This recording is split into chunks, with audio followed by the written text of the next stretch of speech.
तो हम दोबारा शायद उस मंदिर में ना जाके मंदिर बदल देंगे, परमात्मा बदल देंगे। आज जो इतना विस्तार है धर्म के अंदर, रात दिन आप देखो, हर दिन 10-20 साल में एक नए भगवान खड़े हो रहे हैं उन लोगों के बीच में। कारण क्या है? हमारा धर्म तो, इस सनातन धर्म तो कण कण, मैंने आपसे पिछली बार भी कहा, कण कण ही परमात्मा है। तो नए भगवान की जरूरत क्या पड़ गई? हमारी कामनाएं, हमारी वासनाएं जब पूरी नहीं होती एक जगह से, तो हम ये मान के नहीं चलते कि हमारी वासनाएं गलत थी, कामनाएं गलत थी। हम कहते जहां मांगने गए वो स्थान गलत हो सकता है। चमत्कारिक मंदिर होना चाहिए, कोई दूसरी मजार होनी चाहिए, कोई दूसरा ही स्थान होना चाहिए। तो एक आदमी कहता है तुमने लड्डू चढ़ाए नहीं, इस बार बर्फी चढ़ाओ। कोई कहता है यहाँ चढ़ाए नहीं, वहां चढ़ाओ। स्थान बदलता है, पदार्थ बदलता है, वासना नहीं बदलता, कामनाएं बदल।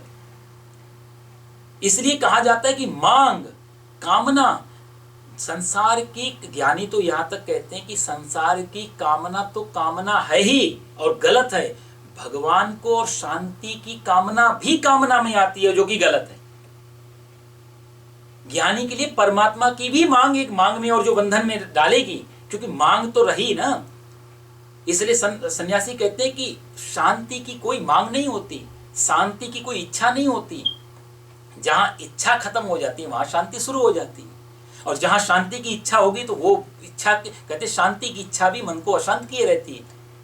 इच्छा, शांति की इच्छा वाला भी व्यक्ति भागता है कि शांति कहाँ मिले, और जितना भागता उतना ही। ये ऐसा हिसाब होता है जैसे आप लोगों ने कभी शायद देखा हो बंदर को पकड़ने वाले लोग। अब बंदर को पकड़ने वाले लोग क्या करते हैं कि एक मटकी बनाते हैं, उस मटकी के अंदर जो छेद होता है वो बहुत छोटा होता है, तो हाथ बंदर का उसमें चला जाता है। इस हिसाब से वो छेद बना, उसके अंदर चने बने डाल देते हैं वो लोग, गेहूं या चने जो भी।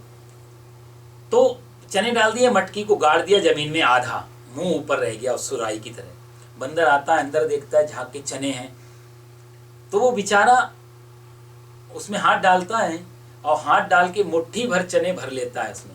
मुट्ठी बंद गई। अब पहले हाथ ऐसे डाला तो पतला था, अब जब चने मुट्ठी में भर लिए और बाहर को खींचा तो बाहर हाथ निकलता नहीं उसका, तो बाहर निकलता नहीं और बेचारा छटपटाता है। तो बंदर को लगता है कि इसके अंदर कोई भूत बैठा है जिसने मेरा हाथ पकड़ लिया है, जो बाहर आने नहीं देता।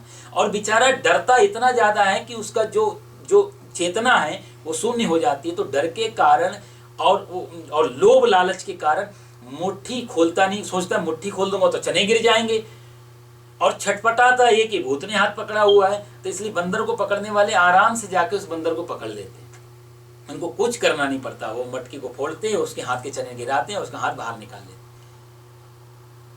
बंदर की सदा ये लगता है कि इस हाथ में किसी भूत प्रेत ने हाथ नहीं पकड़ा है, हमारे ही जो कामना रूपी चने मुट्ठी में बंधे हुए हैं उसी से उलझे हुए हैं। सोचते हैं कि हमें इस दुनिया ने पकड़ा हुआ, झंझट ने पकड़ा हुआ, अशांति ने पकड़ा हुआ।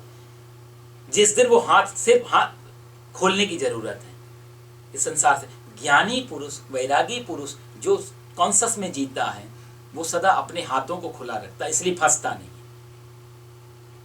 भगवान कहते हैं कि अपनी इंद्रियों को ही संयमी पुरुष चढ़ा देता है।